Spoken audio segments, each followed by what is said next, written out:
Le problème des FDLR, je n'ai pas voulu l'aborder pour deux raisons. La première raison, le 20 septembre de cette année, dans la grande salle de l'Assemblée générale, je voudrais rappeler à la mémoire des Nations Unies, le président Félix-Antoine Tshisekedi Tshilombo a lancé un appel à tous nos partenaires, multilatéraux et bilatéraux, à toutes les organisations non gouvernementales, nationales et internationales, aux dirigeants rwandais et à toute personne physique et morale qui a des informations sur un chef FDLR qui est quelque part au Congo, sur un périmètre du Congo où se trouvent stationnés les FDLR, sur des attaques des FDLR avec la FARDC en territoire rwandais, qui ont des informations sur une activité quelconque, politique, même pas militaire, contre le Rwanda, de nous le dire. Le président l'a dit ici aux Nations Unies. Ça fait maintenant 3 mois, nous attendons qu'on nous dénonce ça.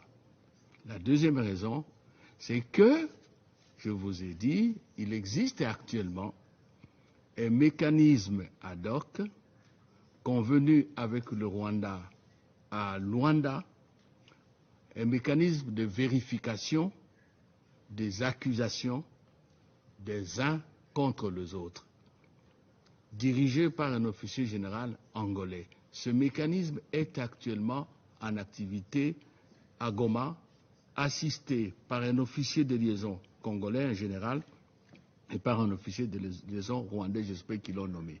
Donc, c'est une recette qui ne paye plus, parce qu'il y a des mécanismes qui sont sur place. Et nous attendons, je réitère l'appel du président Tshisekedi à la tribune des Nations Unies, je réitère ça au Conseil de sécurité, toute personne qui a des informations, même à une radio, on a entendu tel leader de FDLR a parlé à partir du Congo, nous sommes à sa disposition. Il a parlé ici minorité ethnique, nettoyage ethnique, génocide. Moi j'ai l'impression que peut-être, monsieur l'ambassadeur, s'est trompé de pays. Nous on ne connaît pas ça au Congo, minorité ethnique.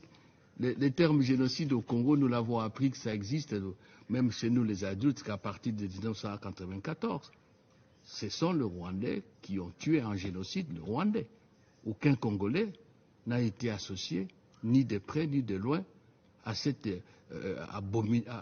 abominable opération, à cette ignominie qui a humilié l'humanité tout entière.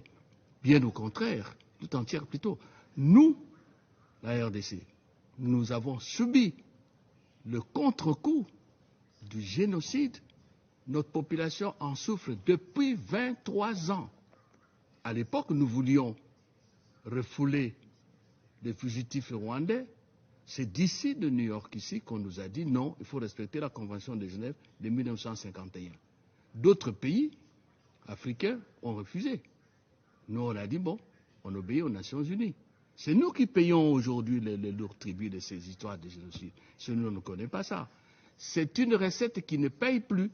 Et la communauté internationale a dénoncé cette exploitation tout à fait cynique, cette exploitation éhontée d'un acte humiliant pour l'humanité, cette exploitation à laquelle on se livre de l'autre côté de nos frères systématiquement. Ça n'a rien à faire avec nous.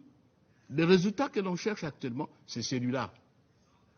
Provoquer ce type de choses. Vous voyez ce que nous vous avons dit, mais ça n'arrivera jamais. Le président Tshisekedi a prêté serment, l'a dit ici aux Nations Unies. Chez nous, il n'y aura jamais ni épuration ethnique, ni quoi que ce soit. Nous prenons une disposition pour qu'on ne nous exporte pas ça. Voilà la précision que je voulais donner.